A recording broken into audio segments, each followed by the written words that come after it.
Sir आपको host बना दिया मैंने। Okay okay.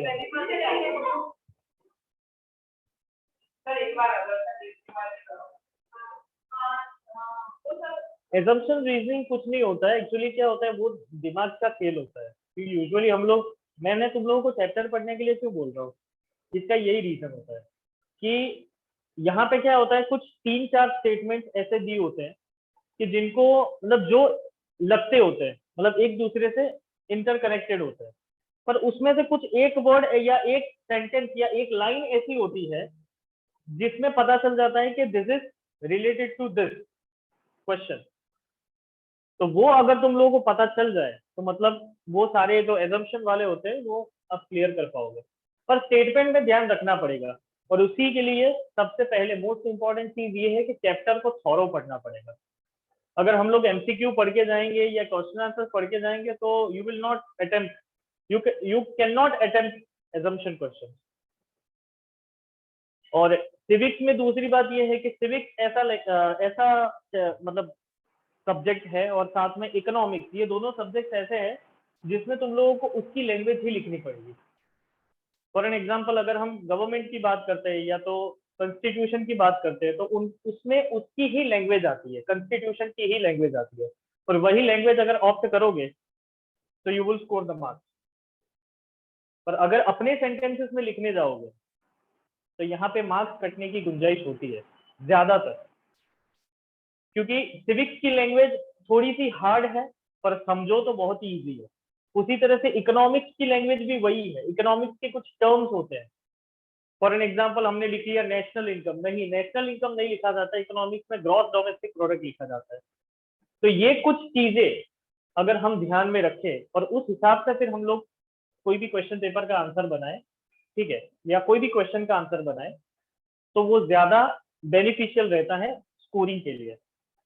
तो ये दो जो सब्जेक्ट हैं, भले ही आप ज्योग्राफी में कुछ भी लिख लो अपनी लैंग्वेज में बना के, ठीक है, फिर हिस्ट्री में कुछ भी लिख लो अपनी लैंग्वेज में बना के, पर हिस्ट्री में क्या होता है आपका ईयर परफेक्ट होना चाहिए, प्लस जो इवेंट हुई है वो इवेंट किसके रिस्पॉन्सिबिलिटी पे हुई है, तो वो जो रिस्पॉन्सिबल पर्सन है उसका भी नाम आना चाहिए। फॉर एन एग्जाम्पल अगर मान लो कि मैक्सिमिलियन रॉबिस्पियर जो है जिसने जैकोबिन क्लब बनाई, तो वो वर्ड आना चाहिए मैक्सिमिलियन रॉबिस्पियर, फिर आप वहां पे ऐसे लिख के आओगे the person who established Jacobin club, तो ऐसा नहीं चलेगा। यही लिखना पड़ेगा Maximilien Robespierre established Jacobin club, he was the leader of Jacobin club, यही लिखना पड़ेगा, ठीक है। तो उसी तरह से अगर हम बात करते हैं तो कंजर्वेटिज्म कब शुरू हुआ, तो 1815 को शुरू हुआ, 1815 का 51 हो गया तो खत्म। ट्रीटी ऑफ वियना, ठीक है, तो उसका भी जो ईयर होता है वो याद रखना है। उसी तरह से ट्रीटी ऑफ वर्सेलिस, तो उसका भी ईयर होता है वो याद रखना है, 1871 ट्रीटी ऑफ वर्सेलिस, ठीक है। तो ये चीजें अगर आप याद रखोगे तो it will be beneficial for scoring. History के अंदर स्कोरिंग इसी तरह से किया जाता है, सिविक्स के अंदर उसकी लैंग्वेज को लेकर स्कोरिंग किया जाता है, इकोनॉमिक्स में भी लैंग्वेज को इंपॉर्टेंस ज्यादा दिया जाता है, ठीक है। फिर रहा ज्योग्राफी, तो ज्योग्राफी में डायरेक्शंस को इंपॉर्टेंस ज्यादा रखा जाता है। अगर आपकी डायरेक्शन परफेक्ट है, या तो फिर मान लो कि कोई ऐसा चैप्टर है कि जिसमें हमको ड्रेनेज सिस्टम बताया गया है, तो वो ड्रेनेज सिस्टम के पर्टिकुलर पैटर्न्स होते हैं तो वो भी याद रखना जरूरी है, उस हिसाब से फिर वहां पे लिखना पड़ता है, तो वो वर्डिंग का खेल होता है। तो इसी इसी की वजह से मैं सभी स्टूडेंट्स को ये बोल रहा हूँ कि आप प्राइवेट पब्लिकेशन लो, रेफर करो, पर इट विल बी सेकेंडरी, वो सेकेंडरी रखा करो। सबसे पहले आपका वेपन क्या होना चाहिए, टेक्स्ट बुक, एनसीईआरटी बुक, वही आपका वेपन बन सकता है। अगर थॉरोली आपने एनसीईआरटी कर लिया तो लाइफ में कभी भी आगे कोई दिक्कत नहीं आएगी, कोई प्रॉब्लम नहीं फेस करोगे, क्योंकि आपने थॉरो पढ़ा है। और आपकी एनसीईआरटी बुक तो बहुत ही अच्छी है इन कंपैरिजन टू जीएसईबी बुक्स, उसमें तो काफी कम समझाया गया है, पर आपके टेक्स्ट बुक में तो एक एक चीज को माइन्यूटली पकड़ पकड़ के साइड में उसकी डेफिनेशन भी देते हैं, तो वो चीज ज्यादा ध्यान रखो। बाकी सारे जो क्वेश्चंस होते हैं, इवन ट्रू और फॉल्स में भी कभी कभी कुछ सेंटेंसेस ऐसे आ जाते हैं कि जो हमें पता नहीं चलता है। हमको ऐसा लगता है नहीं ये फॉल्स होगा, पर एक्चुअली वो ट्रू होता है। कभी कभी ऐसा लगता है ये ट्रू है तो एक्चुअली वो फॉल्स होता है। ऐसे भी कुछ क्वेश्चंस आते हैं। ठीक है, चलो फिर थोड़ा बेसिक्स ले लेते हैं आज, उसके बाद में फिर मैं आप लोगों को नोट्स लिखाऊंगा। ये छोटी ही नोट है, बहुत ज्यादा लिखना नहीं है। सबसे पहले तो हम लोग स्टार्ट करेंगे सबसे बेसिक से, उसके बाद में फिर पावर शेयरिंग पे। It is in relation with power sharing. ठीक है, इसलिए मैं ये चीज बता रहा हूँ आप लोगों को। यूजुअली तुम्हारे जो चैप्टर में सिर्फ कंपैरिजन दिया हुआ है बेल्जियम का और श्रीलंका का, पर जो मेन मोटो है, मेन ऑब्जेक्टिव है वो समझाने का, तो वो मेन ऑब्जेक्टिव पहले ही आपके सामने रख दे रहा हूँ। ठीक है, पहुंचते हैं हम ऑर्गन्स ऑफ गवर्नमेंट के पास।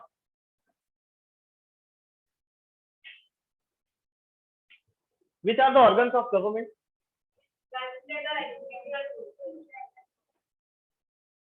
लेजिस्लेटिव, एग्जीक्यूटिव और जुडिशियरी।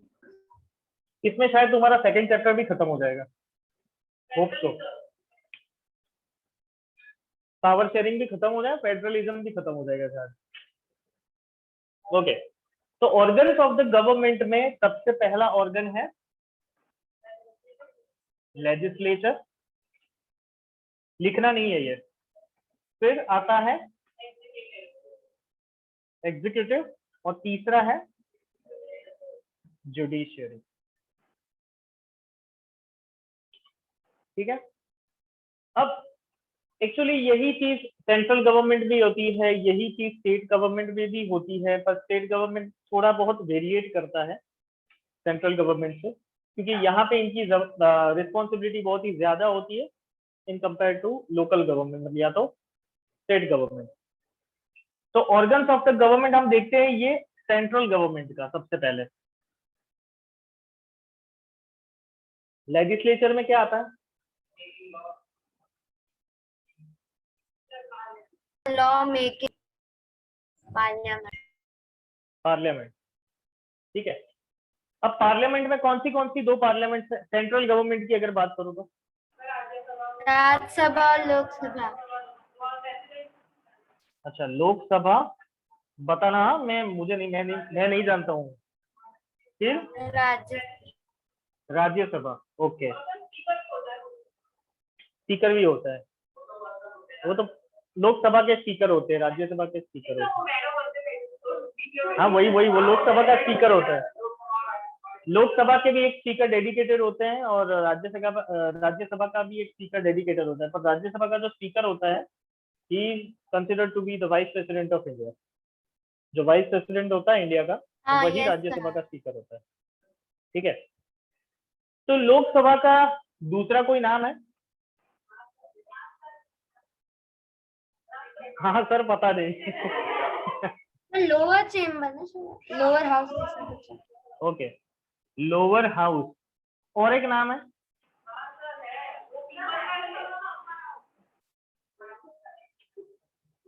हाउस ऑफ पीपल ऐसा। यस, आता है हाउस ऑफ पीपल। अच्छा, सही इसको है हाउस मेरा। ऑफ पीपल क्यों बोला गया? बिकॉज पीपल, अच्छा, all the representatives are elected by public, people. The citizen. Citizen मतलब जो भी सिटीजन है वही सारे इसके इलेक्शन करके इनको बिठाते हैं वहां पे, मतलब उनके ही रिप्रेजेंटेटिव होते हैं, इसलिए हाउस ऑफ पीपल बोला गया है। ओके, चलो फिर राज्यसभा का दूसरा नाम अपर हाउस। अपर चेम्बर। चेंबर अपर नहीं हाउस। बोलते हैं। हाँ, और इसका और एक नाम है?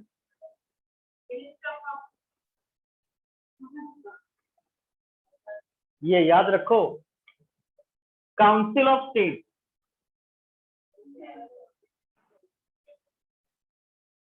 अच्छा, इसको काउंसिल ऑफ स्टेट क्यों बोला गया है?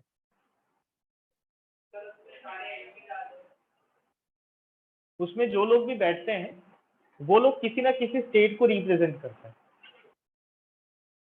ठीक है, जैसे कि हमारे गुजरात जो है, गुजरात के, हाँ हाँ, मेंबर ऑफ पार्लियामेंट। अब वहां पे फॉर एन एग्जांपल अगर गुजरात है तो गुजरात के 5 लोग यहाँ पे है। तो वो किसको रिप्रेजेंट करते हैं? सिर्फ और सिर्फ गुजरात को रिप्रेजेंट करते हैं। ठीक है, तो इस तरह से काउंसिल ऑफ स्टेट बोला गया है इसको, और यहाँ पे हाउस ऑफ पीपल्स बोला गया है। ठीक है, और थोड़ा डिटेल में जाना है या नहीं जाना है? जाना जाना है, क्योंकि अगर थोड़ा सा डिटेल में जाएंगे तो सेकंड चैप्टर थोड़ा सा क्लियर होगा। थोड़ा मतलब तुम्हारे सेकंड चैप्टर में इतना कुछ दिया नहीं है, तो थोड़ा हम, हाँ लेवल्स ऑफ गवर्नमेंट है, नहीं उसके अंदर फिर कोएलिशन वाला भी है लास्ट पॉइंट पर, इसीलिए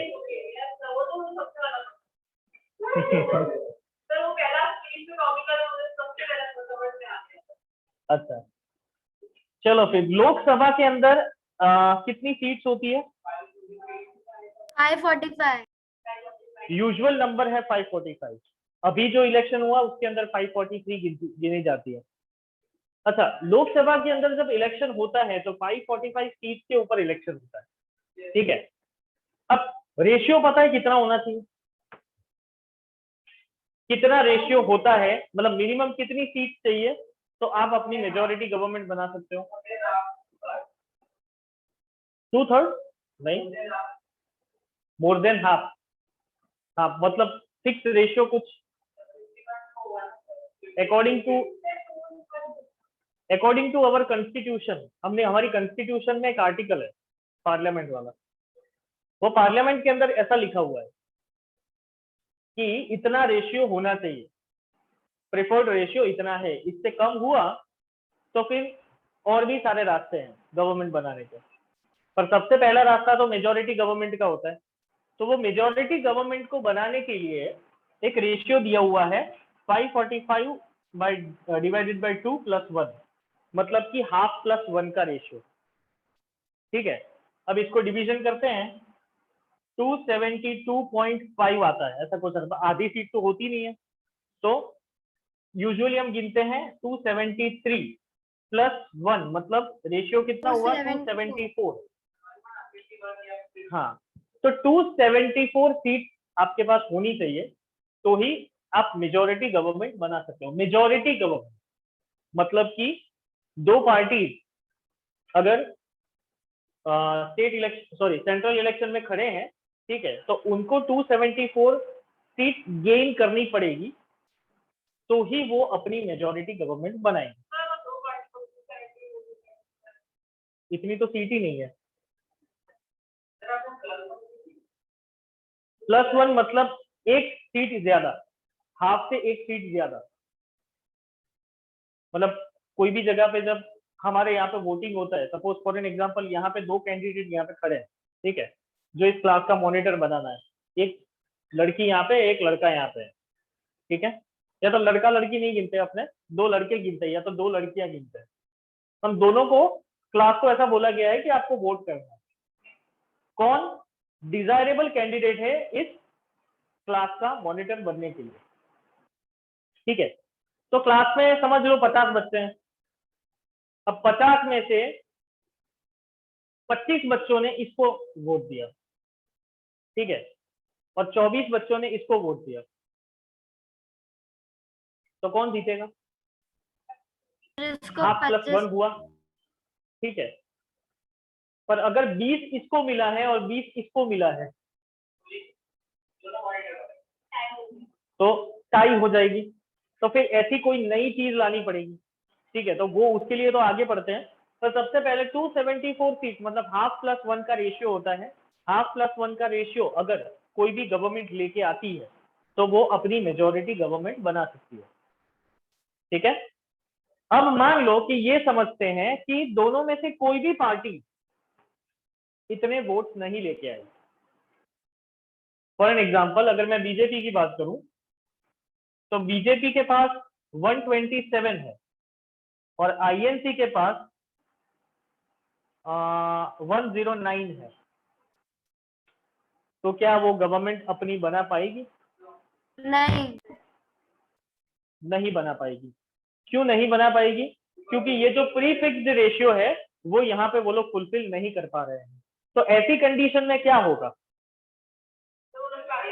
दोनों को लाइक कोलिजन गवर्नमेंट हो जाएगा। पार्टी की मेजोरिटी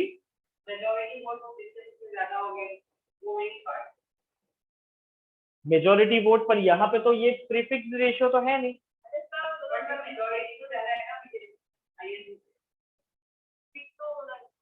फिक्स होना चाहिए, वो रेशियो तक पहुंचने चाहिए, कुछ भी करके वो रेशियो तक पहुंचने चाहिए। कौन सी छोटी छोटी पार्टियां? पार्टी का नाम नहीं पूछ रहा हूँ, सिर्फ वो छोटी पार्टी कौन कौन छोटी पार्टीज होती है जो इनको सपोर्ट करती है, क्योंकि इलेक्शन में तो सभी बिजी रहते हैं अपनी कैंपेनिंग करने में, तो ऐसी तो कौन।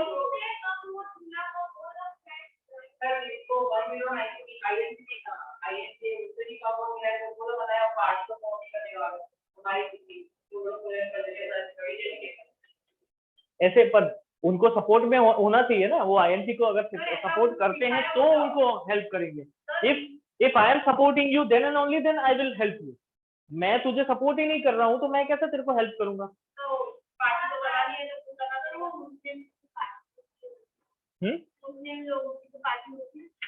नहीं, मुस्लिम लोगों की पार्टी तो यहाँ नहीं है। नहीं नहीं नहीं, वो मुस्लिम लीग था पर वो तो खत्म हो गया।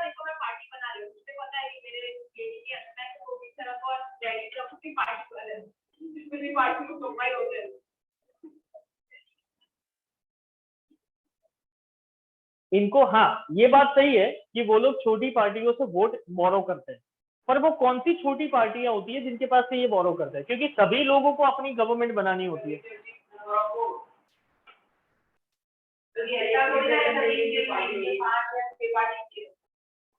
नहीं, वैसे तो 200 से ज्यादा पार्टी है।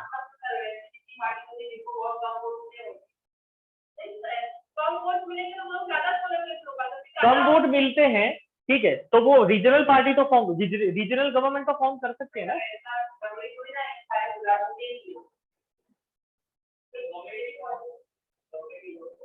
नहीं, कम्युनिटी गवर्नमेंट हमारे यहाँ पे नहीं है।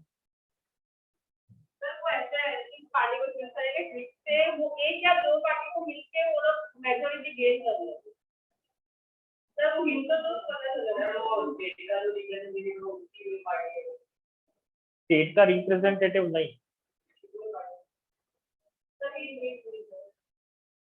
हिंट वही है। नहीं, एक बार इतना पैसा खर्चा करके इलेक्शन कर दिया, वापस से पैसा कहाँ से लाएंगे वो लोग इतना? री इलेक्शन के चांसेस बहुत ही नेग्लिजिबल होते हैं, नेग्लिजिबल चांसेस। अब वो कब होता है वो भी मैं तुम लोगों को बताऊंगा, री इलेक्शन कब होता है वो भी तुम लोगों को बताऊंगा।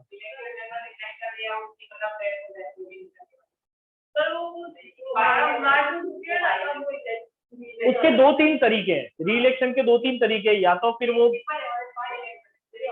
हाँ,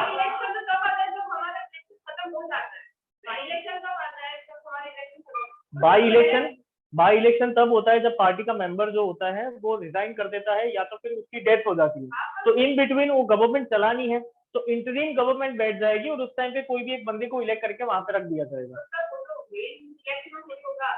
नहीं, मेन इलेक्शन में नहीं होगा वो, इन बिटवीन कोई ऐसी कंडीशंस आ जाती है, मतलब इमरजेंसी कंडीशन आ जाती है, उस टाइम पे पार्टी को चेंज करना पड़ता है कैंडिडेट, और उस टाइम पे बाई इलेक्शन होता है। पर वो तो बहुत ही, हमारे यहाँ पे ऐसी कंडीशन तो बहुत ही कम प्रिवेल होती है।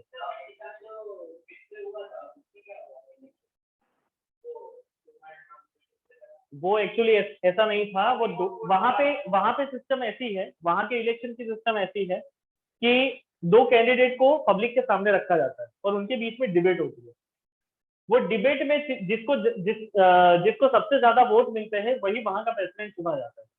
तो उसमें ऐसा हुआ था कि पहले इस तरह से डिबेट हुई थी तो हिलेरी क्लिंटन जो है वो ज्यादा नंबर ऑफ वोट ले लिए थे उसने, और उसके बाद में फिर ट्रंप ने क्या किया कि हिलेरी क्लिंटन के नाम पे काफी सारी प्रॉपर्टीज थी जो गैर कानूनी थी, उसके साथ साथ में उसने काफी सारे ऐसे काम भी किए थे जिसमें वो इलीगल एक्टिविटीज में शामिल थी, तो इसने ये ऑनर किया सब जगह पे। तो उसके बाद में फिर धीरे धीरे धीरे लोग सपोर्ट जो है वो निकलते गए, सपोर्टर्स जो है उनमें से निकलते गए और ट्रंप ने बाजी मार ली। इस तरह से हुआ था ये।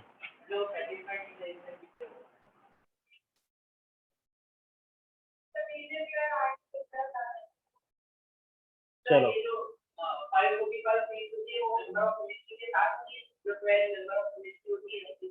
हाँ ओके चलो, तो इसका कंसेप्ट सबसे पहले समझते हैं। इसका कंसेप्ट ये है कि दो अलायंसेस है हमारे यहाँ पे, समझना, ध्यान से समझना। एक है एनडीए, दूसरा है यूपीए। सर आप ये एनडीए का फुल फॉर्म है। हाँ तो कैमरा ऊपर करके दिख नहीं रहा आपने क्या लिखा है।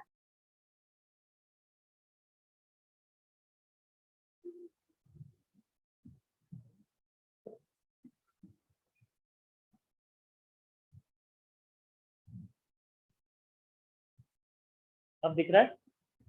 हाँ यस।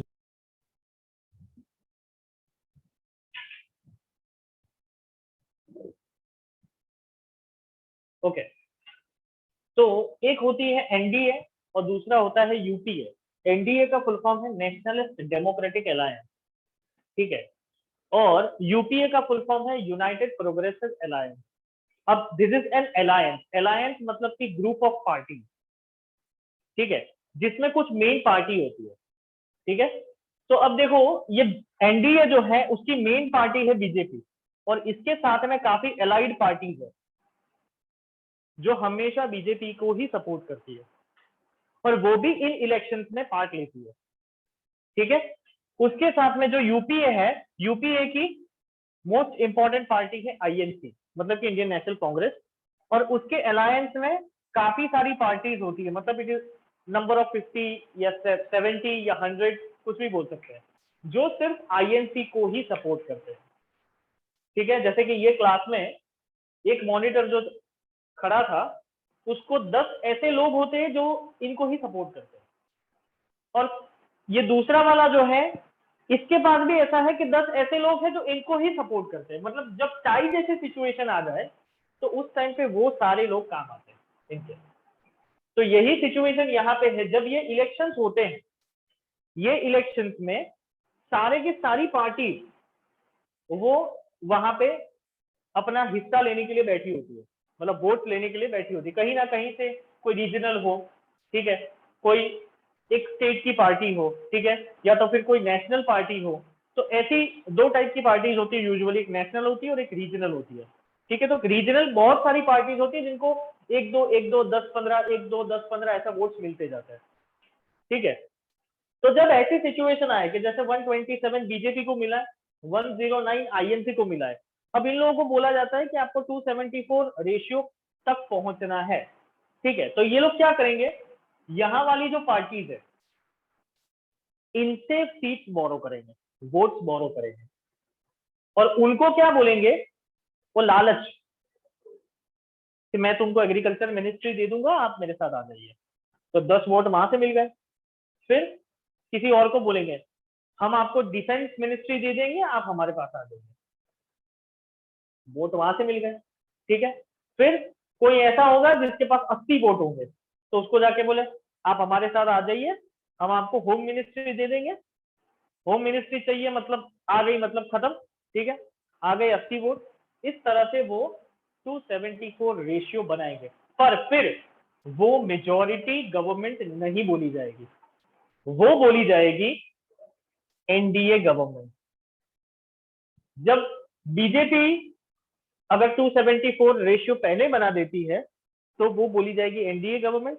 अगर आईएनसी सबसे पहले बना देती है तो उसको बोला जाएगा यूपीए गवर्नमेंट। मतलब कि नरेंद्र मोदी जब इलेक्ट हुए थे उसके पहले जो दो पार्टी, दो 2 सक्सेसिव ईयर्स जो doctor Manmohan Singh became the prime minister, तो वो जो गवर्नमेंट थी वो थी यूपीए गवर्नमेंट। वो मनमोहन सरकार नहीं बोली जाती थी, क्यों? क्योंकि आईएनसी मेजोरिटी में नहीं थी, वो बोली जाती थी यूपीए गवर्नमेंट।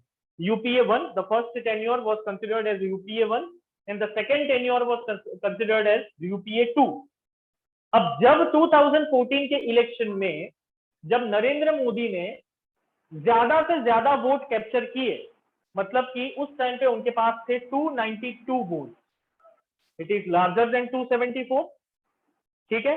तो उस टाइम पे आई भाजपा सरकार, और हम लोग आज बोलते हैं मोदी सरकार, क्योंकि 2019 के इलेक्शन में एक सीट और बढ़ गई थी,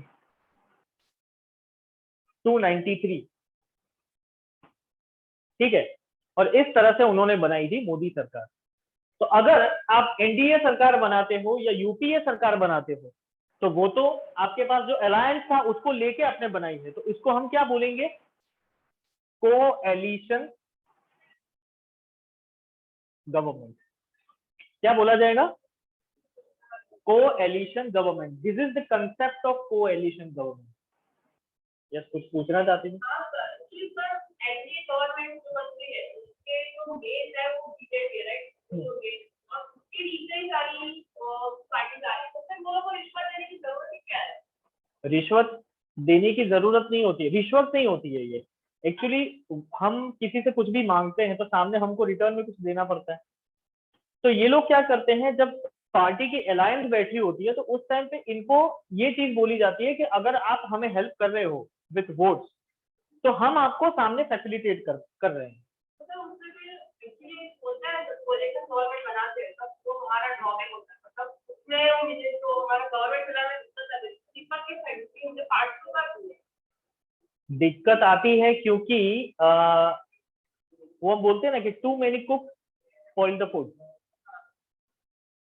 तो too many party spoil the government. ठीक है, क्योंकि तुम्हारी सोच अलग होती है, मेरी सोच अलग होती है। ठीक है, आज मैं बैठा हूं एडमिनिस्ट्रेटिव लेवल पे, मुझे प्राइम मिनिस्टर बनाया गया है, होम मिनिस्ट्री किसी और पार्टी के पास है। ठीक है, वो हालांकि बीजेपी को सपोर्ट कर रहे हैं, पर उनकी मेंटालिटी बीजेपी जैसी नहीं है। उनको सिर्फ बिठाया गया है क्योंकि उस टाइम पे उनके वोट चाहिए थे मुझे। ठीक है, उसी तरह से डिफेंस मिनिस्ट्री किसी और को दे रखी है।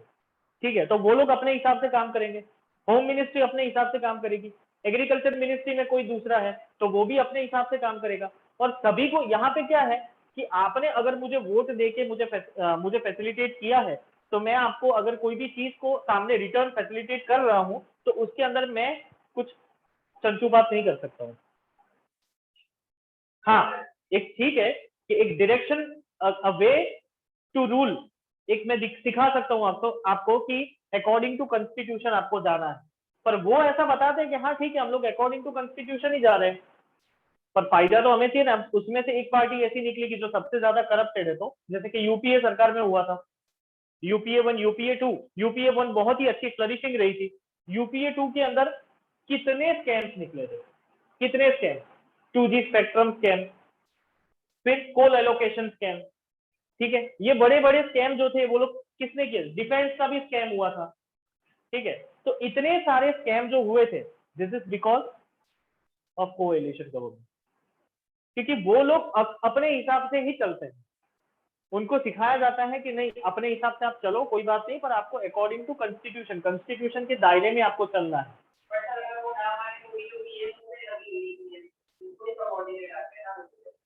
नहीं, पर इसमें ऐसा है कि उनको ना भी नहीं बोल सकते हैं, क्योंकि अगर मान लो कि उन्होंने अपना हिस्सा ले लिया वापस और उन्होंने नो कॉन्फिडेंस मोशन चला लिया पार्लियामेंट में, तो आपकी सरकार गिर जाएगी।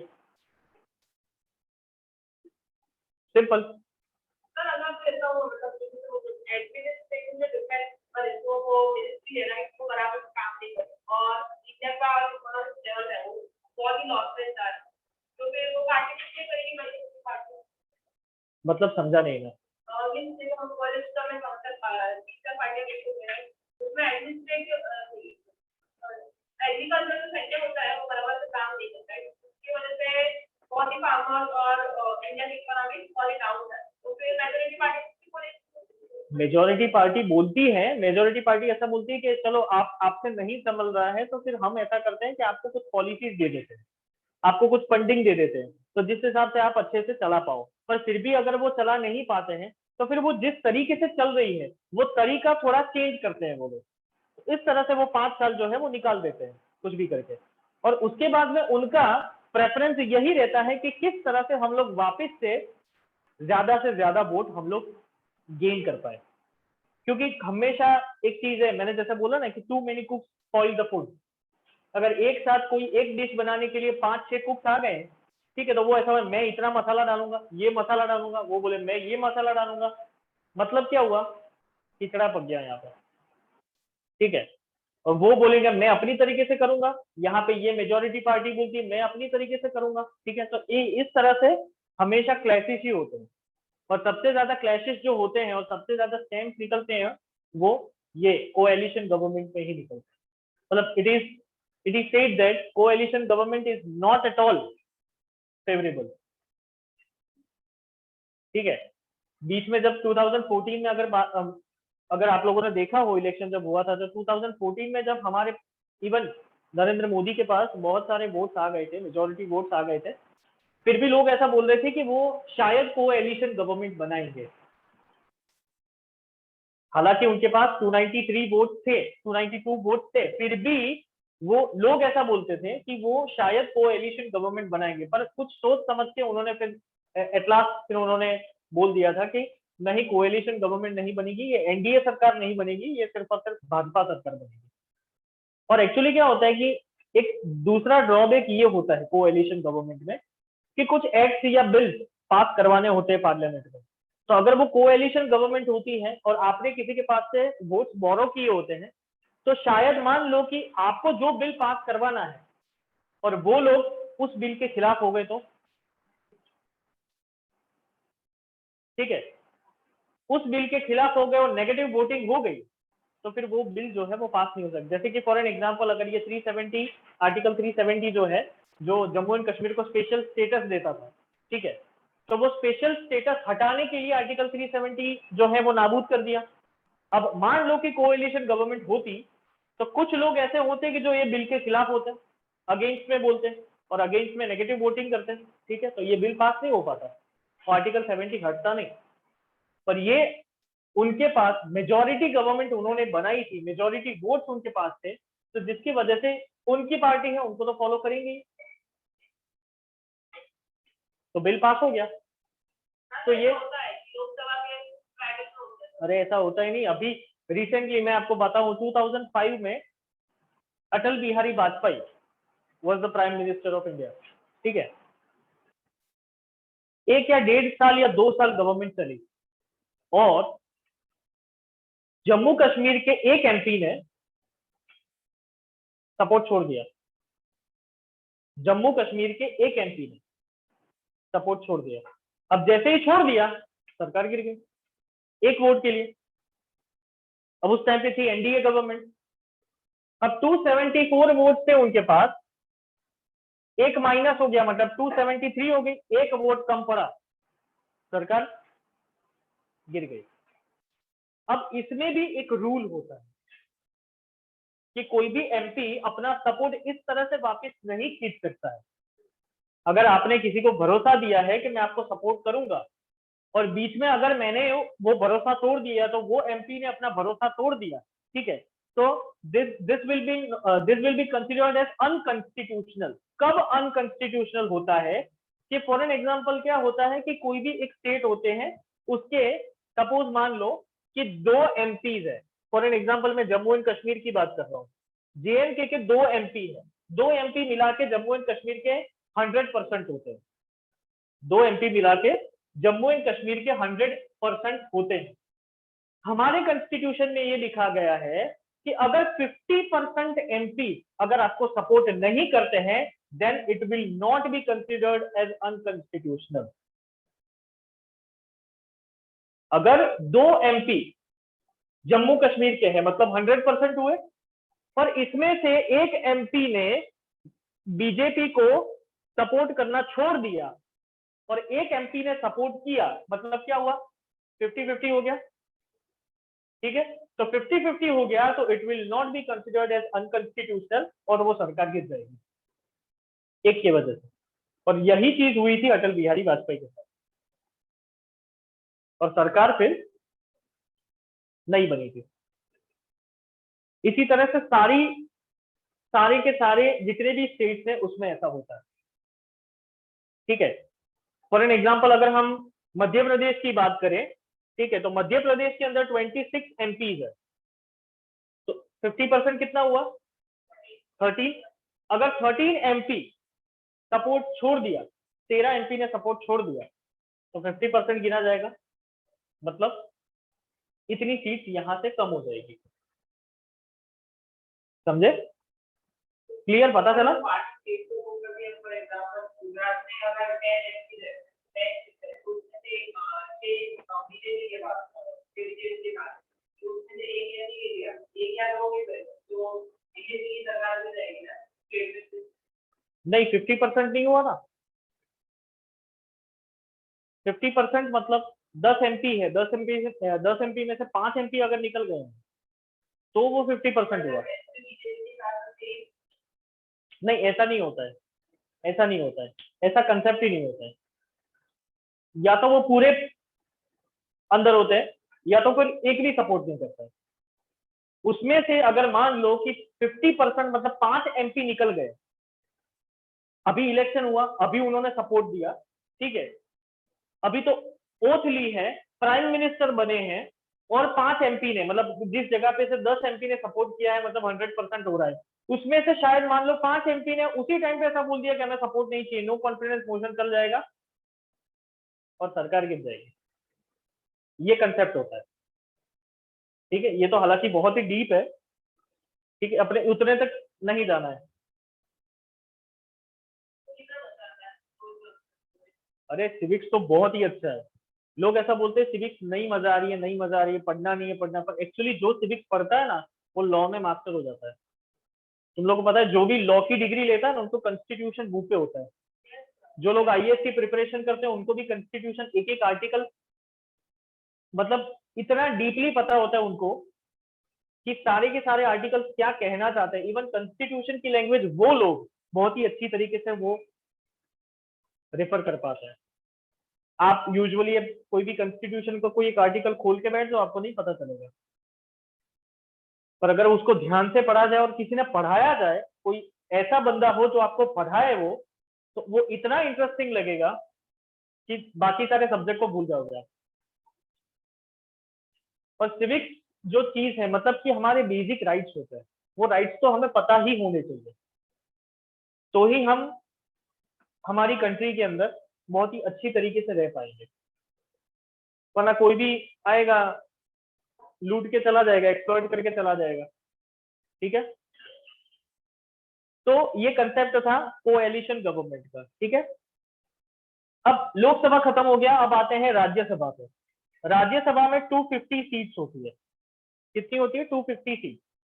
अब ये 250 सीट जो है उसमें से 12 सीट ऐसी होती है जिनके ऊपर इलेक्शन नहीं होता है कभी, वो अपॉइंटेड सीट्स होती है। हाँ, जो प्रेसिडेंट है वो डायरेक्टली मेंबर्स को अपॉइंट करते हैं। अब वो कौन से मेंबर्स अपॉइंट होते हैं, तो उसका कोटा होता है, जैसे कि सोशल वर्क कोटा होता है, फिर स्पिरिचुअल गुरुज का कोटा होता है, ठीक है, फिर एक्ट्रेस एंड एक्ट्रेसेस का कोटा होता है, फिर स्पोर्ट्स पर्सन का कोटा होता है। फॉर एन एग्जांपल ये अपना Sachin Tendulkar is the MP, ठीक है। यस,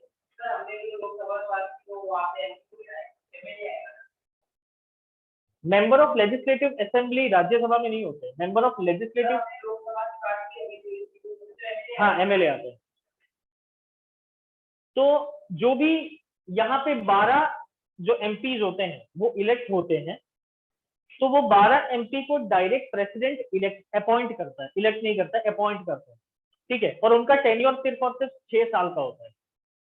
तभी जैसे कि इनका टेन्योर, लोकसभा के जितने भी MLAs हैं उनका टेन्योर होता है सिर्फ और सिर्फ 5 साल, ठीक है। इस तरह से राज्यसभा के जितने भी MPs होते हैं उनका टेन्योर होता है 6 ईयर्स, ठीक है। पर यहाँ पे ऐसा होता है कि ये जो सभा है, मतलब ये जो हाउस है, ये एवरी 5 ईयर्स डिसॉल्व हो जाता है, पर ये जो है वो कभी भी डिसॉल्व नहीं होता है।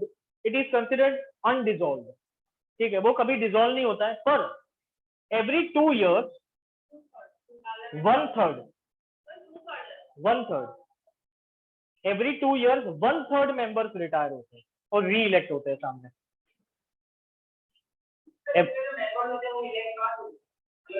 इनको इलेक्ट, ये लोग इलेक्ट करते हैं।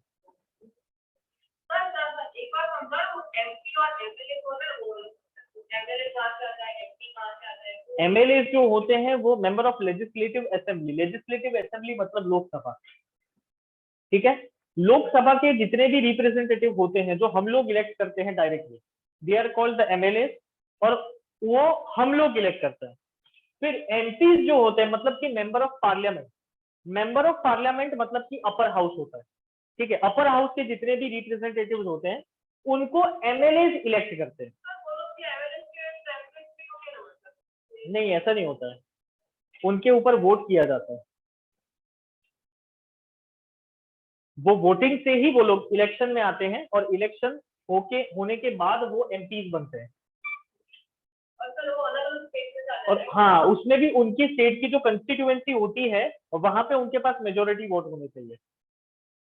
वहां के जो लोग हैं, जैसे कि मैंने बोला ना कि यहाँ पे काफी सारे लोग ऐसे होते हैं जो गुजरात को रिप्रेजेंट करते हैं, कोई तमिलनाडु को रिप्रेजेंट करते हैं, कोई आंध्र प्रदेश को रिप्रेजेंट करते हैं, कोई तेलंगाना को रिप्रेजेंट करते हैं। इस तरह से जितने भी 29 स्टेट्स एंड 8 यूनियन टेरिटरीज है, सभी लोग जो है वो यहाँ पे रिप्रेजेंट करते हैं।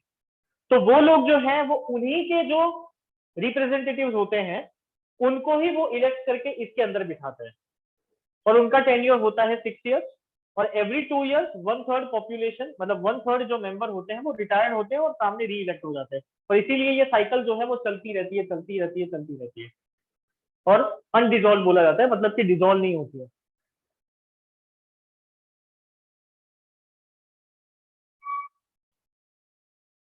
ठीक है, कंसेप्ट क्लियर? ओके।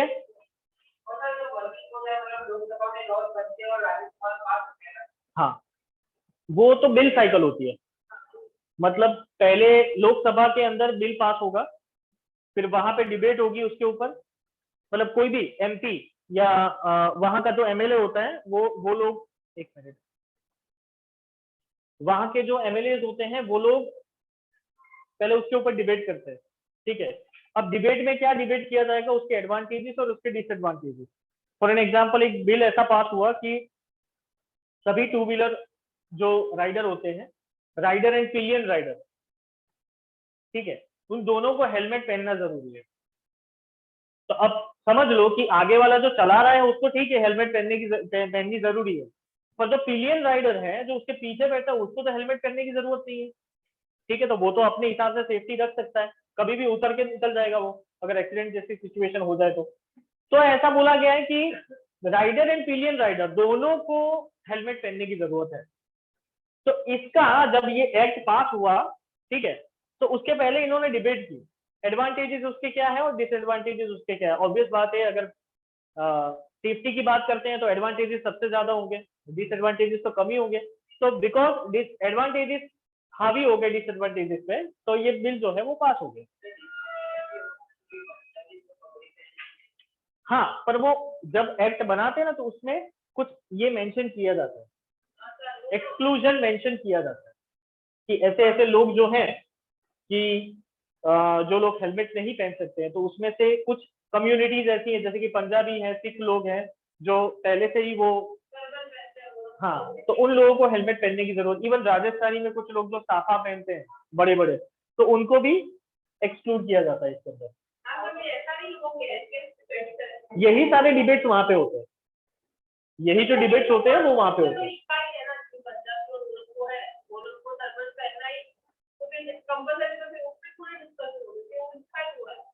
हाँ, लिखा हुआ है, वो तो पंजाबी के लिए लिखा हुआ है, सिख के लिए लिखा हुआ है, राजस्थानी के लिए नहीं लिखा हुआ है। जो राजस्थानी है वो लोग ऐसे पहनते हैं, साफा पहनते हैं बड़े बड़े। हाँ, तो मतलब ये सारी चीजों का वहां पे डिस्कशन होता रहता है वहां पे, और इसके बाद में फिर वो एक फाइनल डिसीजन लिया जाता है और उसके ऊपर वोटिंग होता है। और वोटिंग होने के बाद मतलब जो 2/3 मेजोरिटी, कुछ बिल ऐसे होते हैं जिसमें 2/3 मेजोरिटी चाहिए होती है, कुछ बिल ऐसे होते हैं जो 1/3 मेजोरिटी में या तो नॉर्मल मेजोरिटी में वो क्लियर कर देते हैं। उसके बाद में फिर वो बिल जाएगा राज्यसभा के पास रिव्यू करने के लिए, फिर वही चीज जो लोकसभा में रिव्यू किया था वही चीज राज्यसभा में भी होगी, उसका रिव्यू होगा, उसके सारे पहलू जो है वो बारीकाई से वो पढ़े जाएंगे, ठीक है। फिर वो लोग ऐसा सोचते हैं कि इसके अंदर कुछ डिस्क्रिपेंसी है, अभी भी कुछ प्रॉब्लम्स है, तो उसको आप सॉल्व करिए, तो वो फर्स्ट रिव्यू के लिए वापस भेजा जाएगा। इस तरह से राज्यसभा जो है वो 3 बार रिव्यू करवा सकती है, 3 से ज्यादा बार रिव्यू नहीं होता कोई भी बिल हो। और अगर राज्यसभा ऐसा होगी कि रिव्यू करो और लोकसभा ना हो तो लोकसभा ने जो डिस्कस किया होगा वो फाइनल होगा। क्या क्या? अगर राज्यसभा ना बोले कि ये बिल है ये पास करना है ये गलत है, लेकिन लोकसभा वाली मतलब चेंज नहीं मेजॉरिटी में चेंज नहीं आए तो वही बात हुआ ना, तो लोकसभा में फाइनल होगा। नहीं, ऐसा नहीं होता है। वो जो होता है ना वो मनी बिल में होता है, ऑर्डिनरी बिल में ऐसा नहीं होता है। ऑर्डिनरी बिल में तो तीनों तीन की कंसेंट चाहिए, लोकसभा का भी कंसेंट चाहिए, राज्यसभा का भी कंसेंट चाहिए और प्रेसिडेंट का भी कंसेंट चाहिए। अगर लोकसभा में लोकसभा में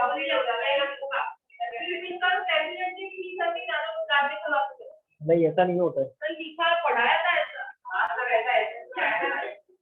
हाँ सर लिखा पढ़ाया था राज्यसभा में। वो होता है मनी बिल में। 100 फाइनेंस बिल जो होता है उसमें ऐसा होता है कि क्योंकि फाइनेंस बिल जो है उसकी अथॉरिटी सिर्फ और सिर्फ लोकसभा के पास होती है, राज्यसभा के पास नहीं होता है। राज्यसभा सिर्फ रिव्यू कर सकता है, उसको रिव्यू करके वो भेज सकता है, फिर यहाँ से ही डायरेक्ट वो पास होगा प्रेसिडेंट के पास। उसमें तो प्रेसिडेंट की भी नहीं चलती है, सिर्फ और सिर्फ लोकसभा। इसीलिए तो उसको हाउस ऑफ पीपल बोला गया है कि जब मनी बिल होता है, मनी की बात आती है, ठीक है, तो उस टाइम पे तो सिर्फ और सिर्फ लोकसभा ही अथॉरिटेटिवनेस में होगा।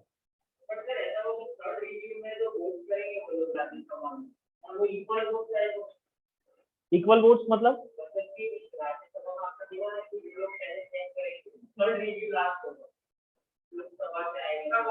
पर वहां तक पहुंचता ही नहीं है कभी, सिंगल रिव्यू में ही पास हो जाता है।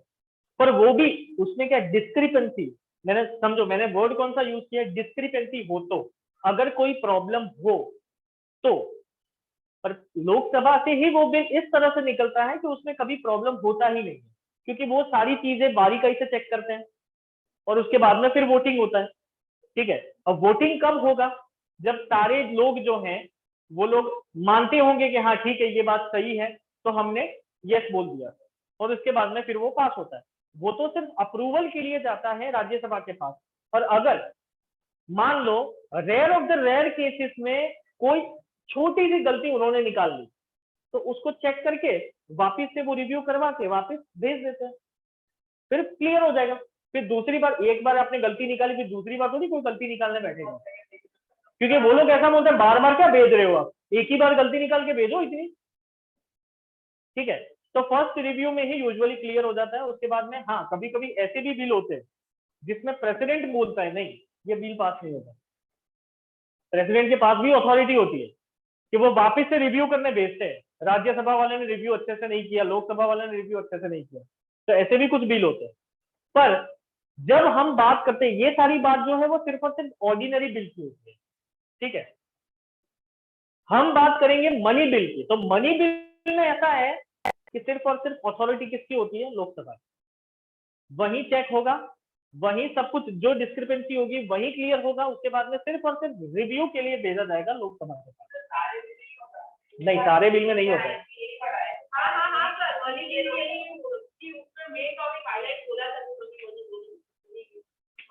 देख लेना, चेक कर लेना, क्योंकि मैंने पढ़ा है तब तक यही है।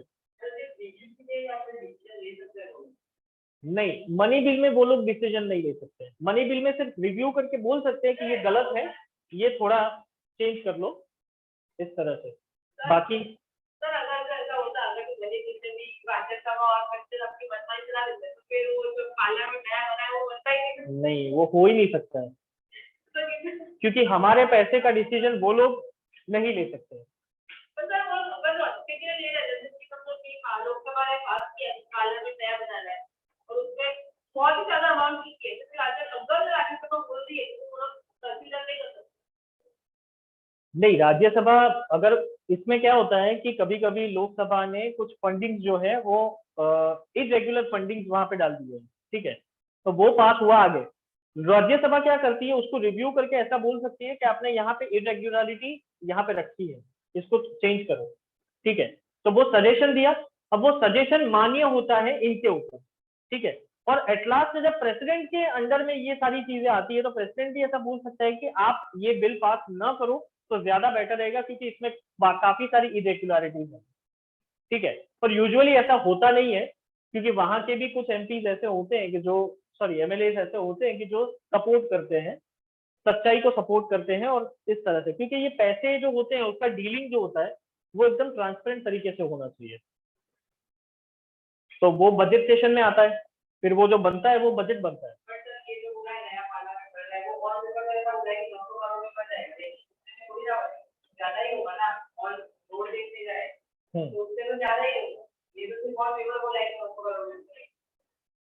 पर वो चीज क्या होती है पता है, वो लोग फिर वहां तक सेटिंग भी करते हैं कि इस तरह से इतना फंड यहाँ पे बाइफरकेट करना है, इतना फंड इस तरह से बाइफरकेट करना है, तो वो सेटिंग होती है। अगर गवर्नमेंट का काम है तो बहुत ही कम करप्शन होता है, पर अगर उनकी मतलब ब्रीच पर अगर बोला तो कितना करप्शन होता है कि करप्शन कहाँ पे होता है, जो इनिशिएटर होता है, जो ओरिजिनेटर होता है, वहां करप्शन नहीं होता है, पर जो मिडिल मैन होते हैं बीच में, वहां करप्शन होता है। अगर गवर्नमेंट ने ऐसा बोल दिया कि ये बिल्डिंग बनानी है, तो वो बिल्डिंग किसी कॉन्ट्रैक्टर को कॉन्ट्रैक्ट दिया होता है, वो कॉन्ट्रैक्टर लेबर वर्कर्स, जो लेबर कॉन्ट्रैक्टर होता है उसको बोलता है, फिर वो लेबर कॉन्ट्रैक्टर जो होता है वो वर्कर्स को बोलता है। तो करप्शन कहाँ होता है, लेबर कॉन्ट्रैक्टर, फिर वो वर्कर, और कॉन्ट्रैक्टर जो मेन कॉन्ट्रैक्टर होता है, इनके बीच में करप्शन होता है। करप्शन ऊपर नहीं होता, क्योंकि उनको तो फंडिंग रिलीज करनी होती है, उतने उनको इतने, क्योंकि अगर वो लोग अगर ये सारी चीजें करने लगे तो सीधी सीबीआई इंक्वायरी बैठती है और उनको जगह भी खाली वेकेंट करनी पड़े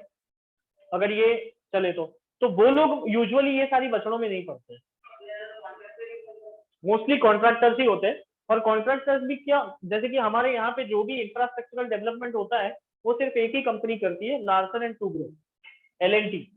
ये ब्रिजेस बन रहे हैं या जो भी गवर्नमेंट की जितना भी इंफ्रास्ट्रक्चर हो रहा है वो सिर्फ और सिर्फ लार्सन एंड टूब्रो, एलएनटी। सब जगह पे एलएनटी के ही सिंबल देखें, ऐसे ऐसा सिंबल है उसका, ये लार्सन एंड टूब्रो, यही कंपनी सारे इंफ्रास्ट्रक्चरल डेवलपमेंट करती है और इनको कॉन्ट्रैक्ट दिया जाता है। जो मुंबई का सी लिंक है इसने ही बनाया है, यहाँ पे जितने भी हाईवे पे ब्रिजेस बने हैं यही है, सबसे बड़ी कंपनी है इंफ्रास्ट्रक्चरल डेवलपमेंट है, रोड भी यही बनाती है, ब्रिजेस भी यही बनाती है, इवन गवर्नमेंट की जितनी भी बिल्डिंग्स है वो सारी यही कंस्ट्रक्ट करती है। सब सब गवर्नमेंट के बड़े से बड़े प्रोजेक्ट होते हैं वो इसके अंडर में होते हैं। नहीं, ये कंपनी थोड़ी, कंपनी को तो कमाने में मिलता है फायदा, कितना मिलता है कंपनी को, सारे गवर्नमेंट छोटे से लेके बड़े से बड़े प्रोजेक्ट तक उनको काम मिलता है।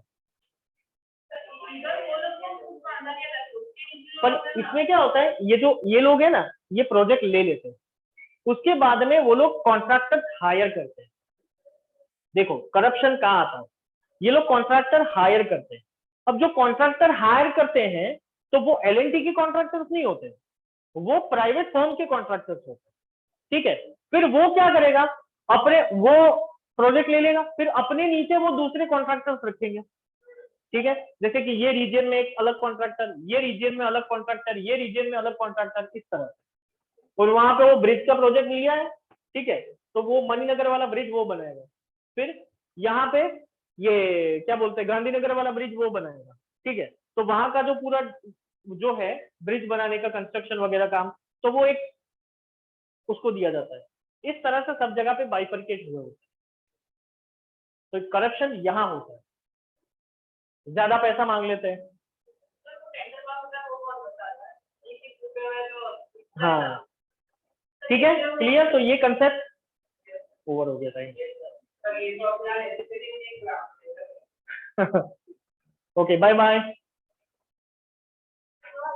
सर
कितने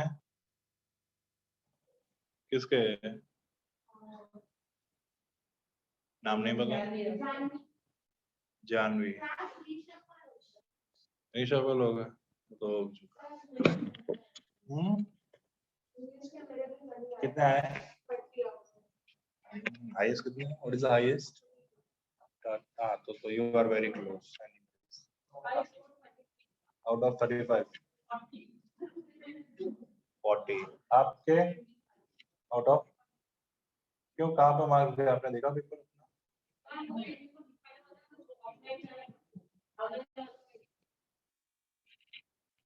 पर ऑफलाइन जाए उनको भी दिखाएंगे तो पीडीएफ ही ना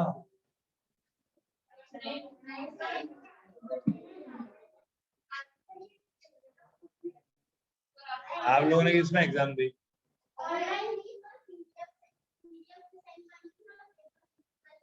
देने जाने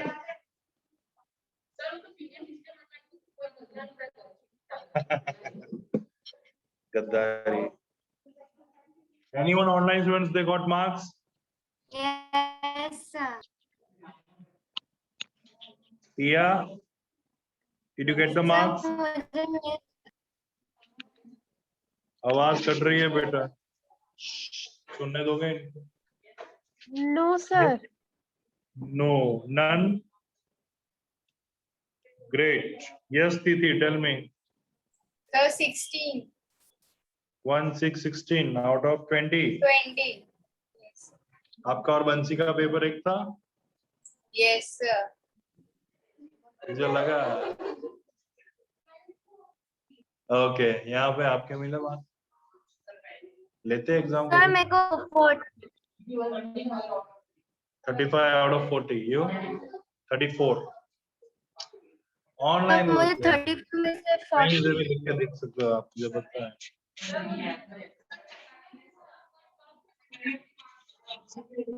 ये ऑनलाइन लॉयल्टी की बात मत करो ठीक है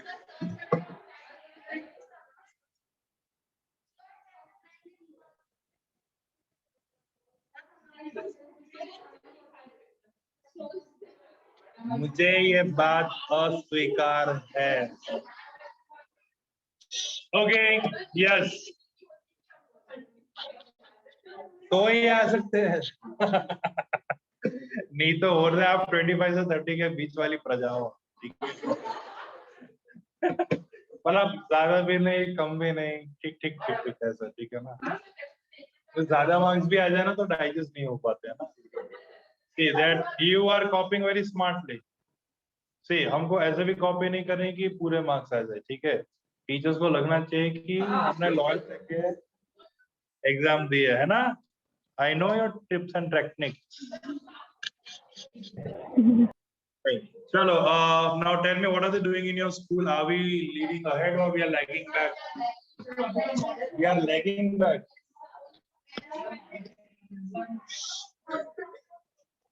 अपना टर्म 1 का कोर्स फिनिश हो गया है ना सो तो करने दो उनको okay let us do a grammar worksheet today let us do a grammar workshop Sneha says 4 out of 40 which one is right 4 out of 40 or 34 out of 40 Sneha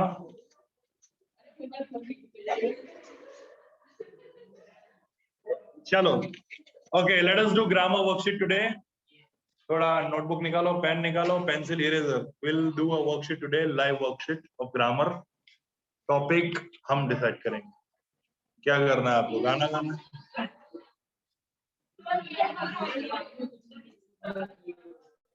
हाँ है ना दो फिर चलो be ready with the notebook and pen online students keep your cameras on else I'm trying to remove you now one by one okay so if you get removed let me know sir वो camera on करते तो फिर आपका video और आवाज दोनों on हो जाता है क्या गेम करने दो not a bad idea very good Tithi Jainam I am removing you now Pranjwal Krish Mewada Kashwani goodbye take care see you sir मैं वीडियो ऑन करती हूँ तो फिर आपका वीडियो पॉज हो जाता है। आज नेटवर्क प्रॉब्लम बहुत ज्यादा है। मेरी तरफ से नेटवर्क प्रॉब्लम है। सब मेरी तरफ से बहुत ज्यादा नेटवर्क का इश्यू है। Chalo, so I'll tell you the topic on which we are doing the grammar worksheet today. See, we are going to take one writing topic and one grammar topic. Two worksheets we'll be doing today. See, you have two options. If you want to write it, the writing topic, you want to write it by your own, you want me to make you write a sample of it. No, I will make you write one sample, don't worry. मैं आपको sample writing topic लिखवाऊंगा। तो writing करवा रहा हूं मैं, सुनो मैं क्या बोल रहा हूं। One writing topic will do and one grammar topic worksheet. नहीं, पहले राइटिंग करते हैं, ठीक है? चलो, रेडी?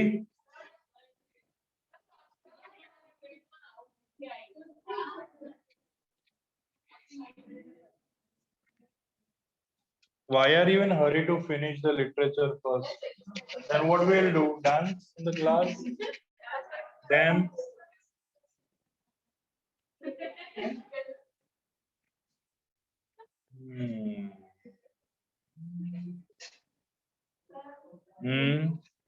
Okay.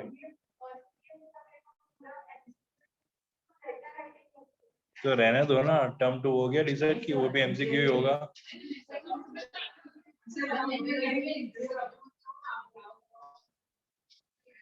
क्या बोल रहे हो? क्यों आता है? सब आता है writing, you know everything.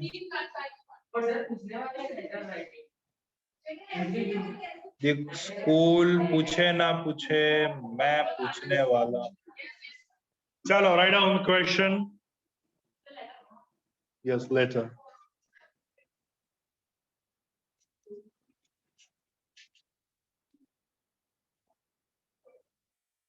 Okay, see, you are interested in a,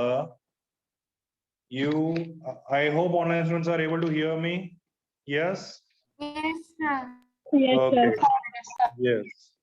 We are doing letter, okay? So write down the question. You are interested in a short-term course, in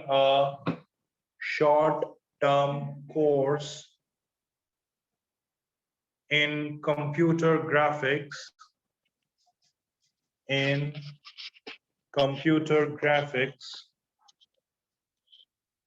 during the holidays. Full stop.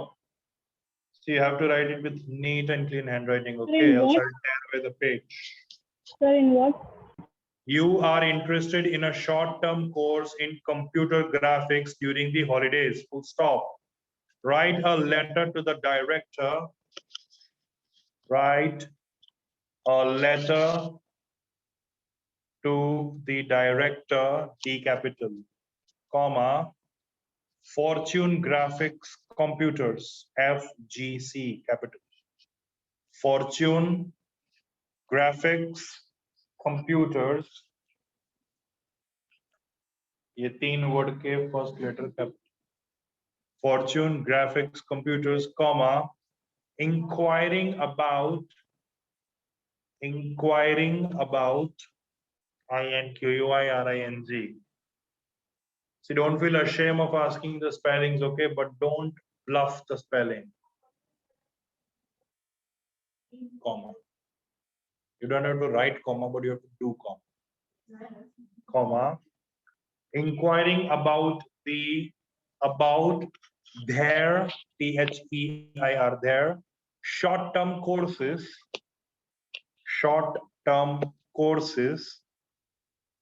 and asking for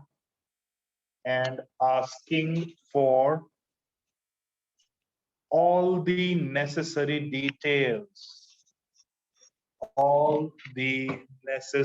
details. Full stop. You are Anuj or Anju.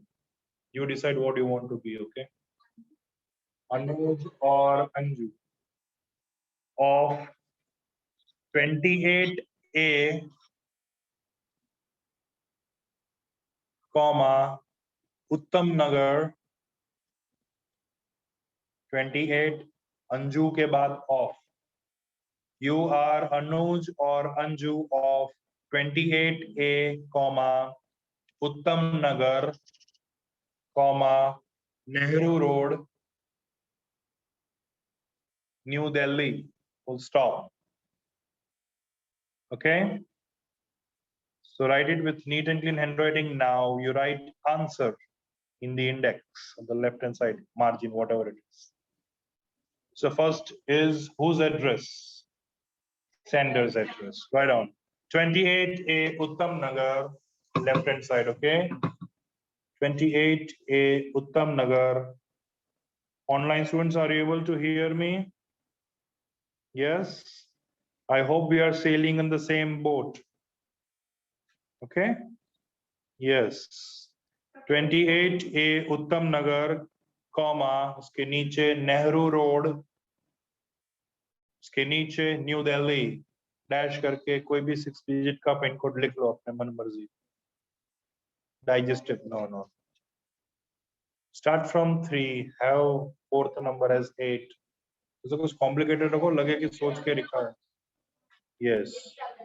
Leave one line. You write down today's date. It is 13th of August. Oh, 13th of Friday. You see, 13 number and Friday. What a deadly combination, huh? ऐसा होता है, मैंने तो आज notice किया. चलो, 13th August 2021. Again, leave the line. T and D capital. The director. The director. उसके नीचे. Yes. Fortune Graphics Computers. Fortune Graphics Computers. Below that, Lakshmi Nagar. Lakshmi नगर नीचे आएगा, स्टैंजा पता है ना? फॉर्च्यून ग्राफिक्स कंप्यूटर्स, नीचे लक्ष्मी नगर, उसके नीचे new Delhi. Write the same pin code that you wrote earlier. Now we'll have salutation, right? So leave one line, write down, dear sir, madam. ऊपर नीचे आपकी, लेकिन हम पहले salutation, ठीक है? See, subject and salutation will vary. It's okay. Any of you can write first. Dear sir, oblique madam. Leave one line. Subject. Inquiry about the.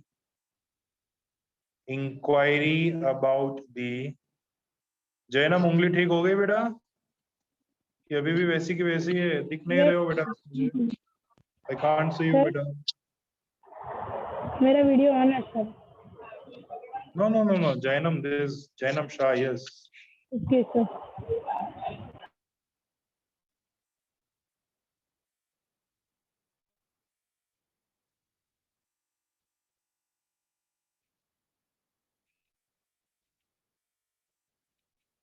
Again, you turned off your camera, Jainam Shah. Yes, right on. Inquiry about the short-term courses in computers. Inquiry about the short-term courses in computers. Full stop. Now we'll start with the body of the letter, okay?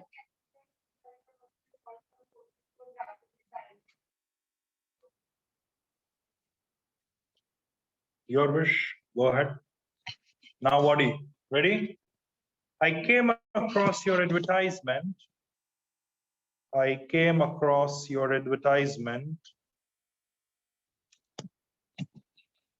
In the Times of India. In the Times of India,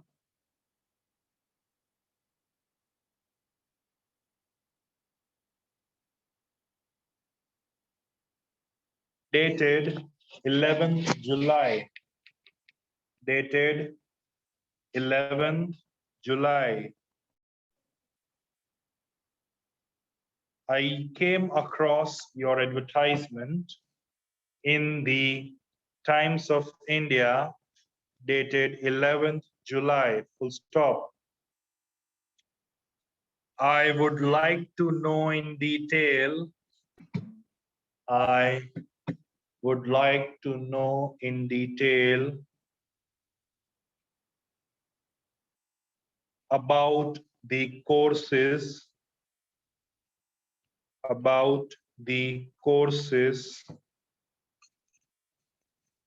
offered by your institute,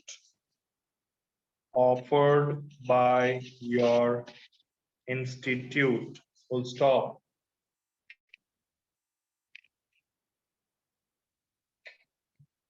The advertisement was a comprehensive one.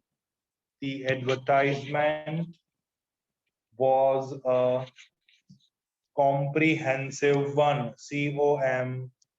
comprehensive,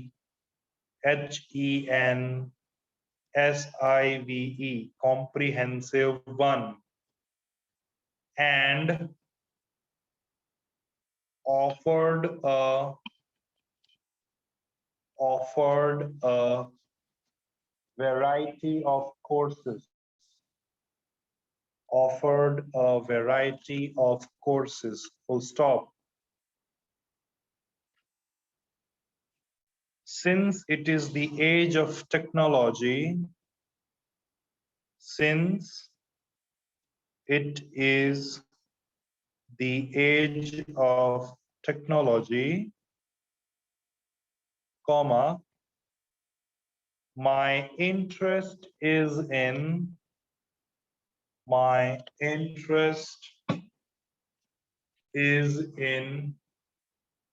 line, L-I-N-E, line with it, full stop. I am a class 10 student. I am a class 10 student and wish to pursue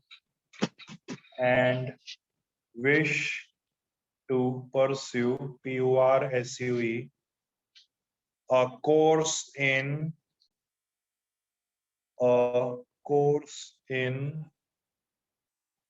computer graphics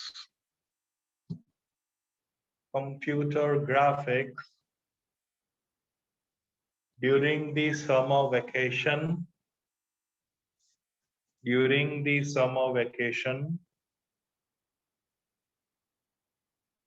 after my board exams. During the summer vacation, after my board exams. Full stop. Kindly send all necessary details. It's okay, you can or you may not. But first of all, write this, I'll explain you afterwards. Kindly send all necessary details. Kindly send all necessary details, comma, including the courses offered, comma, its duration, comma, fee structure,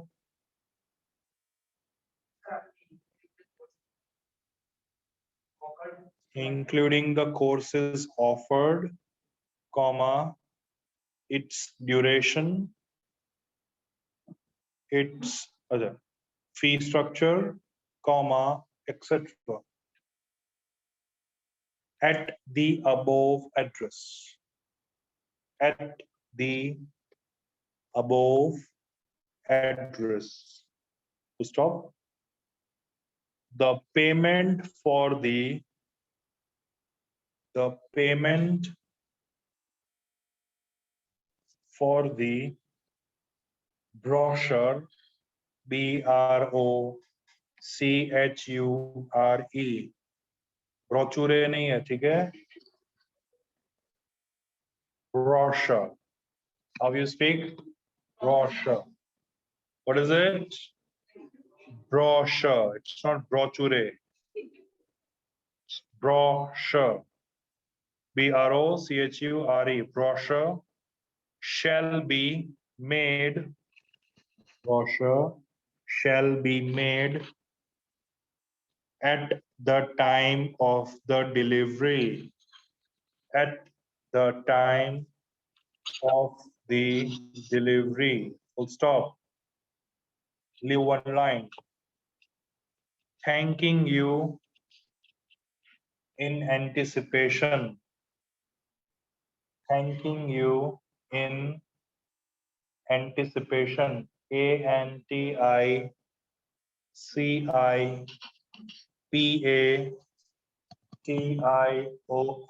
Anticipation. Full stop. Huh? Response. Anticipating. Yeah. Leave one line. Extremely left side. Yours faithfully. नीचे अगर आप अनुज हो तो अनुज लिखो, अंजू हो तो अंजू लिखो, decide कर लो, ठीक है? बोलो, any doubts, any queries? No, sir. Sure, you must have written with neat and clean handwriting, right or wrong? Sure, great.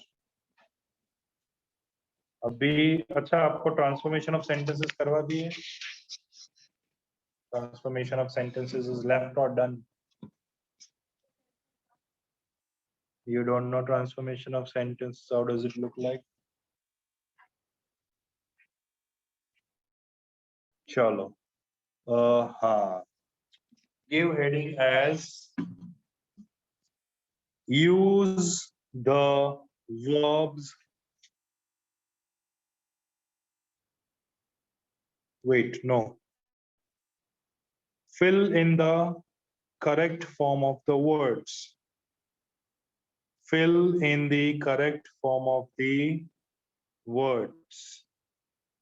So it will be a gap kind of question, but in bracket the word will be given. You have to choose the correct form. Fill in the correct form of the words. Number 1. Every Monday, comma. Every Monday, comma.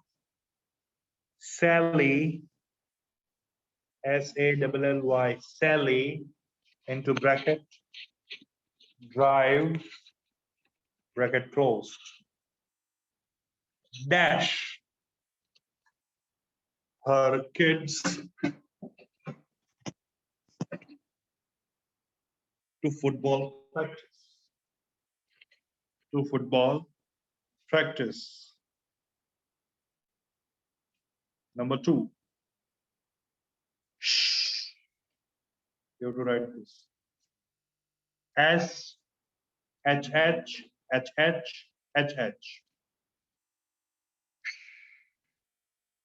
How do you speak? SHH. Exclamation mark. Be quiet. Exclamation mark. Exclamation mark. Be quiet. Exclamation mark. John, into bracket, sleep, bracket closed, dash, full stop, into bracket, sleep. Bus.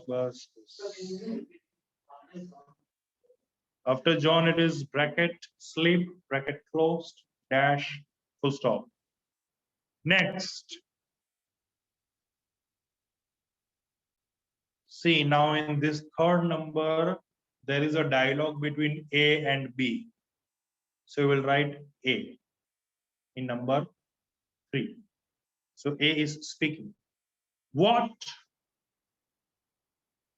into bracket, you, Y-O-U, comma, do, bracket closed, dash, when the accident occurred, question mark. When the accident occurred, question mark. B, now B speaks. I, into bracket, try, bracket closed, dash,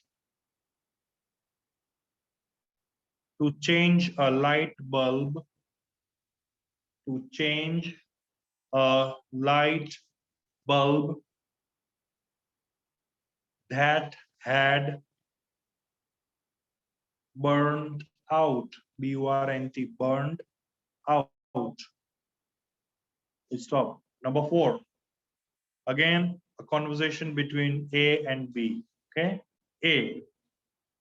I, into bracket, call, bracket closed, dash, you last night after dinner, comma, but you, into bracket, B-E-B, comma, not, bracket closed, dash, there, T-H-E-R-E, there, full stop. Where were you? Where were you? Ah. Now B speaks. B. I, into bracket, work, into bracket, work, bracket closed, dash, out at the fitness center, out at the fitness center. Number 5. Again, a conversation between A and B. A. Did you like the movies Star Wars? Did you like the movie, put double inverted commas, Star Wars, question mark, double inverted commas closed. B. Niche. I don't know. Full stop. I don't know. Full stop. I, into bracket, C, comma, S-E-E, C, comma, never, yeah, bracket closed.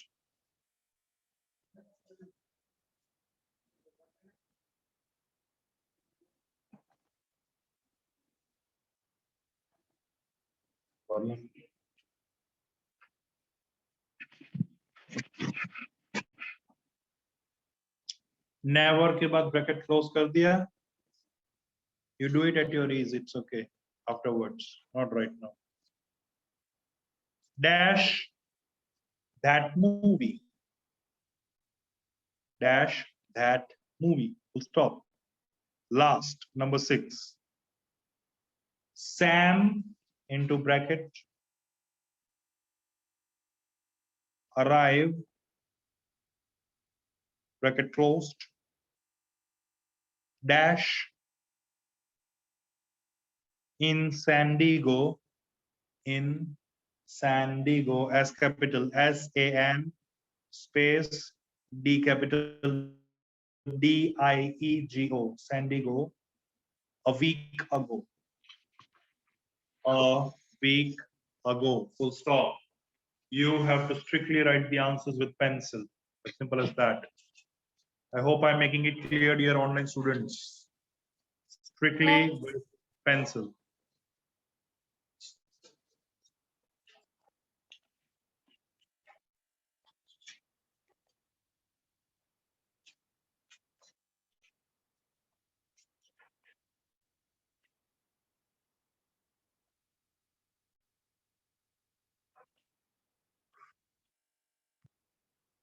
Let me know once you are done, online students.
Sir fifth वाला repeat करो ना.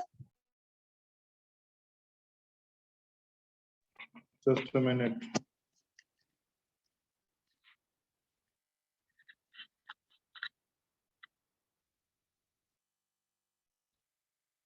Did you like the movie Star Wars? I don't know. Full stop. I into bracket C comma never bracket closed dash that movie. Clear? Yes, sir. Hmm.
Shall we discuss the answers now, dear students, online?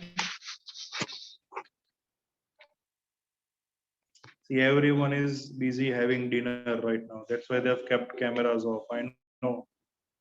Hmm? If I'll ask Sneha what is prepared in dinner, she will tell me, sir, this is it. I also know Daria will tell me what is cooked in dinner. Right, Daria? I'm sure you will tell me. I don't know. I don't know. You also don't know what is cooked. Pranjal definitely knows what is cooked, right, in dinner. Come on, don't joke, okay? I know you have your thali I right. I don't know. Okay, Jainam knows it, right? Jainam Shah, what is cooked in dinner? I don't know, sir. Wow, yeah. See, this is not as escapism. You are escaping. Anyways, chalo, let us discuss the answers.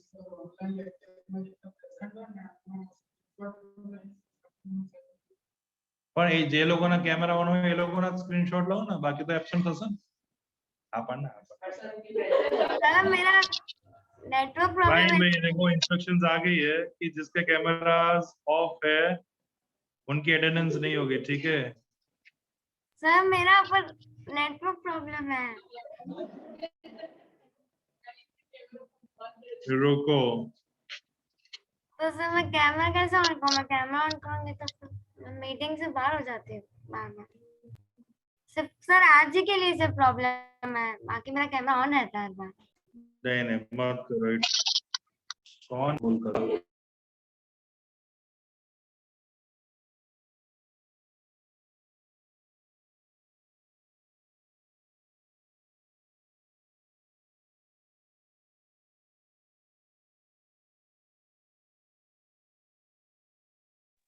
चलो screenshot taken. Acha, now let us discuss the answers now, okay? So I will speak the answer, you are going to correct it, check, okay? And see if there is a mate, checkmate. Every Monday, Sally drives her kids to football practice. अब तो Sally पे focus कर. Sally is the subject, kids are the object. Subject, verb, object, right? Third person singular. मैं नहीं, तू नहीं, Sally. So verb form में SES लगेगा. Where are kids in the picture? No, they are in football practice. Sally drives her kids to football practice. Next. Be quiet. John is sleeping. Kumbhakarna की नींद सो रहा, घोड़े बेच के सो रहा है. Next. What were you doing when the accident occurred? I was trying to change a light bulb that had burnt out. I was trying to change a light bulb that had burned out. Next.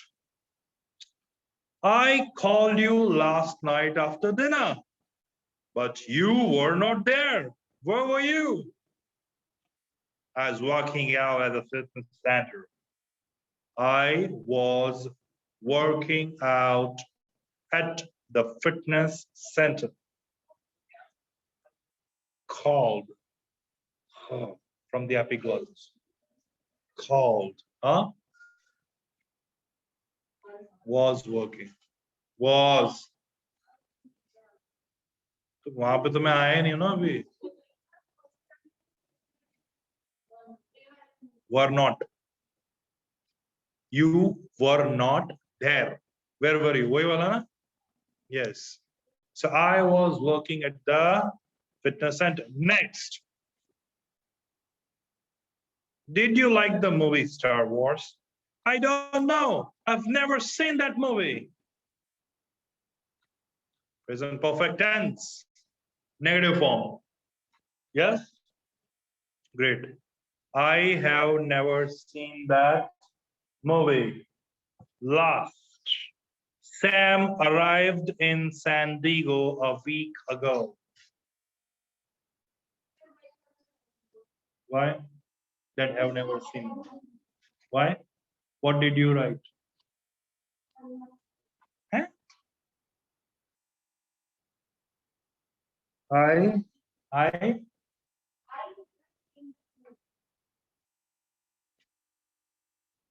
but never तो था, तो आपने never को use कर दिया होता ना, not क्यों लगाया?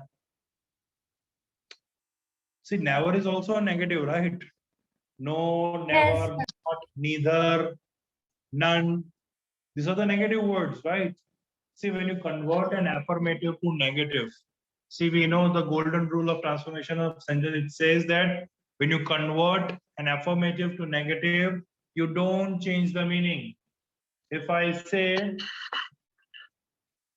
I am coward, I am not brave. See, I've converted an affirmative to negative.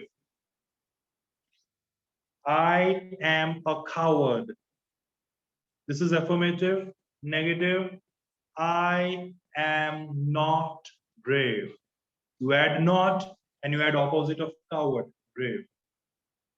Minus, minus, plus. Two negatives make positive. Understood? But we also ensure that we don't end up changing the meaning. That's the golden rule you have to keep in your mind. Because transformation will take place of affirmative to negative, negative to affirmative, affirmative to exclamatory, exclamatory to affirmative, then use of so that, use of not only but also, use of as soon as. Okay, there are topics under transformation of sentences. It's not a title, it's a branch under which there are around 7 to 8 topics that you have to cover. We also use active and passive, direct and indirect, and that falls in the transformation of sentences, guys. Okay, like say for example, he said, I will come tomorrow. He said that he would come the next day. Will ka, would, tomorrow ka, the next day. We have added that as a conjunction. Understood? So basic transformation, I hope you know direct, indirect, right? Because you've been learning since you were in grade 5, direct, indirect, active, passive, and tenses. If you are still confused, I am helpless.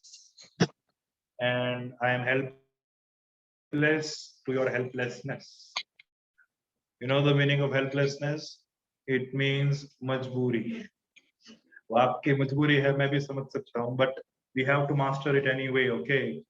Because you know, when you reach to grade 12, you are expected that you know. You know or not, that is a different story. You are expected that you know. देखो, school में ये बोल के बोलते हैं कि college में सिखाएंगे, कॉलेज में ये बोलेंगे स्कूल में सीख के ही आए हो. So somewhere in between, you are hanging like a hanging, garden. Okay, who will teach us? But somehow you have to manage. Okay, we are students. People have managed in the past. You will have to manage. The upcoming generation will manage. It's a cycle which keeps on going. Okay, so we have to survive, like Charles Dickens' law of survival, survival of fittest. You know, right? In science, you know that, right? Survival of fittest. See, if a cat wants to be alive, dog has to die. If a mouse wants to be alive, cat has to die. Else mouse will die. See, that's the survival of fittest, I'm telling you guys. To break the change, the superior one has to die. But I'm sure your science teacher can explain you in detail about this. Okay. Anyway, so I think we'll call it off today before 5 minutes. I've got some work of Sakshi ma'am, so I'll have to leave. But anyways, today we practice a good worksheet of verb forms and of course letter writing. Okay. So that's it for today. Yes. Okay. All right. Chalo. Bye. Take care. Bye. Bye, sir. Bye, sir.